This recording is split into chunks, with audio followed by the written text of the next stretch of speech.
खबर खबर चाहे हो राजनीतिक जगत की या फिर खेल जगत की या फिर जुड़ी हुई हो मनोरंजन जगत से, बिना किसी रीजन देखते रहिए समाचार विजन। नमस्कार, आप देख रहे हैं समाचार विजन। मैं हूं शशि पांडे। आई जाएगी इस तरीके से और भी कई टेंट लगाए जाएंगे गर्मियों को देखते हुए। यहाँ पे वाटर कूलर और एसी जैसी चीजों को भी स्थापित किया जाएगा। पंखे भी लगाए जाएंगे, जनरेटर की व्यवस्था भी और 24 आवर के लिए यहाँ पे लगाई जाएगी, जिससे पूरी तरीके से गर्मी में किसान निजात पा सके और अपने आंदोलन को पुरजोर सहयोग के साथ, समर्थन के साथ अपनी ताकत लगा करके आंदोलन को चलाने में कोई कठिनाई, कोई बाधाएं उत्पन्न न हो। वही बात करें अगर खाने पीने की चीजें, तो देख रहे हैं जिस तरीके से स्टॉलों में चल रहा है, लस्सी चल रही है, प्याऊ चल रहा है और गन्ने का जूस चल रहा है। वो लगातार किसान, अब गन्ने का मौसम चल रहा है, सीजन गन्ने का है, तो गन्ने के फसलें किसानों की खेती है।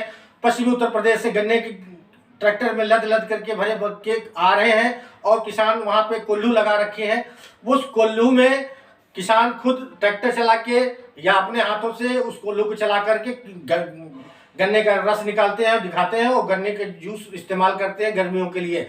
वही अगर इनके सेहत की बात की जाए तो सेहत के लिए तमाम डॉक्टरों की टीम भी यहाँ पर मौजूद है। दवाओं का स्टोर, जो आप पिक्चर के माध्यम से देख पा रहे हो कि दवाओं का स्टोर जो है, इस तरीके से कई स्टोर लगाए गए हैं। यहाँ से कम 20-25 स्टोर होंगे जो दवाएं, हर तरीके की दवाएं, आम रोजमर्रा की जरूरत की चीजें जो दवाओं की होती है, उस तरीके की दवाएं यहाँ पे दी जाती है। और फिजियोथेरेपिस्ट टाइप के जो भी घरेलू उपचार होते हैं वो यहाँ पे किए जाते हैं।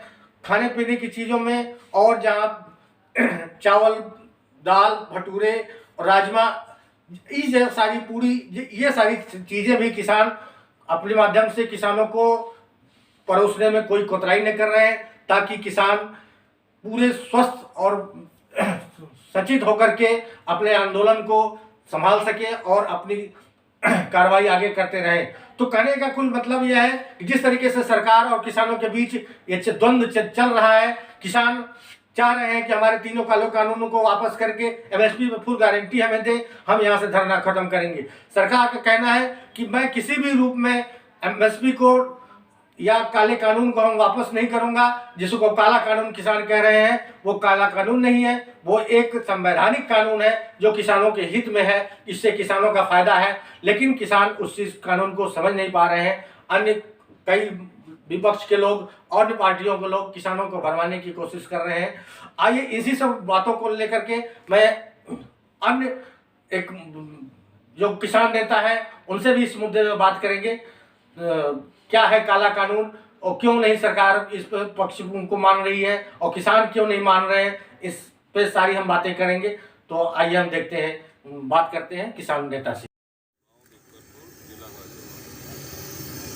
दादा जी, जिस तरीके से ये चल रहा है किसानों का और सरकार के बीच का टकराव, तो क्या लगता है कि अब की बार की सर्दी और जाड़े के बाद गर्मी भी झेलनी पड़ेगी?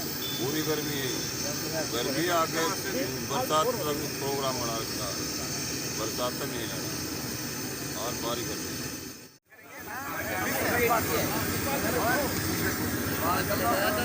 हम आपसे जानना चाहेंगे, आप पहले अपना परिचय थोड़ा सा। मैं अजय चौधरी, गांव बीकनपुर गांव है हमारा, और कलकल खाप से हमारे कलकल खाप ताकतवर गांव है यहाँ और हम करीब 50 से कम कर दिया में आए हैं। आज ये अंकल को आज ये तो ये पकौड़ी बनना होगी ना, आज रात की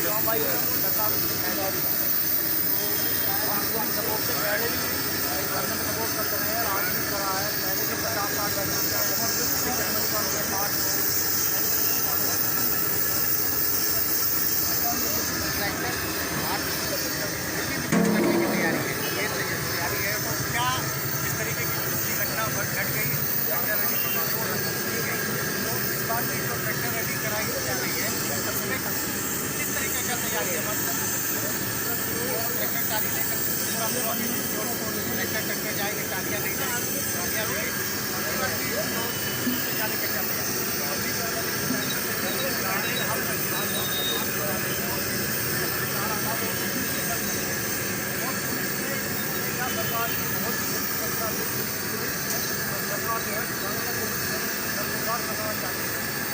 यहाँ पर ज़्यादा जब उधर से हम वापसी आ रहे थे आने वाले रास्ते में कंटेनर लगाकर पूरे रास्ते को ब्लॉक करा हुआ था और पुलिस की इतनी तादाद थी कि किसानों को लगाया जाए लाठी लगाए ताकि तुम्हारा बिजली ना आए, लेकिन सरकार की हिम्मत नहीं हुई किसानों को छेड़ने की।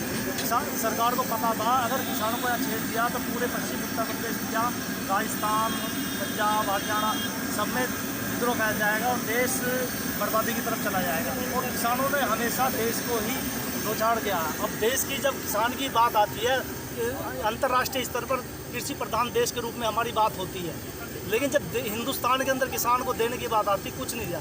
आज तक 70 साल हो गए देश को आज़ाद हुए, कोई भी कानून किसानों के हित में नहीं बनाया है। मोदी ने वायदा किया था कि हम 1.5 गुना आमदनी देंगे और वही किसान मांग रहे हैं। कानून को इन्होंने किसानों किसान ही है समाज जिसने अपनी फसल के अटपटा सा बयान आता है कि महंगाई जो बढ़ रही है और ट्रांसपोर्टेशन समय से पहुंच नहीं पा रहा है, क्यों नहीं पहुंच पा रहा है? जगह जगह किसानों ने बैरिकेडिंग लगा करके आंदोलन कर रखे हैं, इसलिए ट्रांसपोर्टेशन पहुंच नहीं पा रहा है, तो महंगाई प्रभावित हो रही है।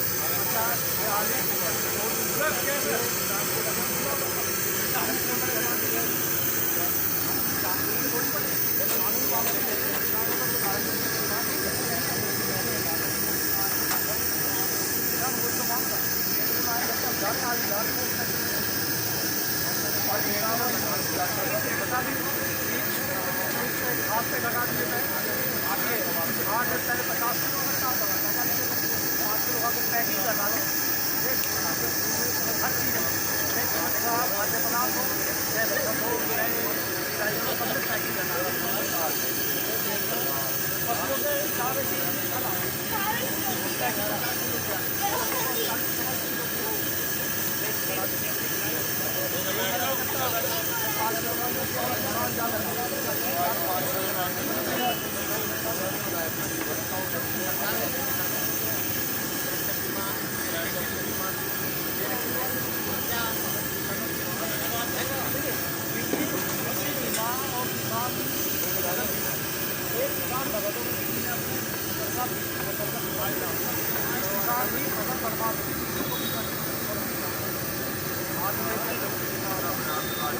बीमा तो यही काम है, सारी कंपनी छोड़ तो है देश के अंदर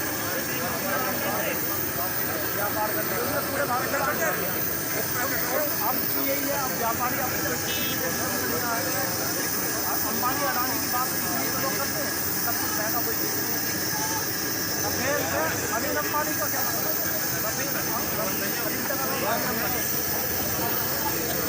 आखिरी सवाल हम आपसे पूछना है कि अगर कोई चीज़ अगर प्राइवेट हो जाती है, जैसे अगर सरकारी स्कूल में कोई बच्चा पढ़ाना नहीं चाहता है, प्राइवेट स्कूल में फीस अधिक होती है पढ़ाने के लिए, क्योंकि वहाँ की सुविधाएं अच्छी होती हैं, वहाँ का रहन सहन अच्छा होता है बच्चे। तो अगर ये प्राइवेटाइजेशन सरकार कर रही है बहुत चीज़ों से, तो कितना बड़ा नुकसान है? देखिए, किसान अपना 70% पैसा बच्चों की पढ़ाई पर तय करता है कि हमारे हम तो पढ़े नहीं, हमारे बच्चे पढ़ते हैं। और जब शिक्षा की बात आती है, शिक्षा इस देश में है ही नहीं। शिक्षा तो जो पढ़े लिखे लोग हैं वही तो कोरोना की बीमारी लेके आए, कोई किसान तो लेके नहीं आया, कोई गाँव का बच्चा नहीं गया। सरकार दिल्ली के अंदर कहने के बाद शिक्षा पर काम किया, हाँ सरकारी सरकार चाहती ही नहीं सरकारी स्कूल अच्छे करें। सरकार ये चाहती है कि सरकारी अब ईमानदार बनते टिकट देते हैं 3 करोड़ रुपये में, MLA का टिकट 3 करोड़ का देते हैं सारी पार्टियाँ, और सब पार्टी किसान ही डीलर हैं। पहले पार्टी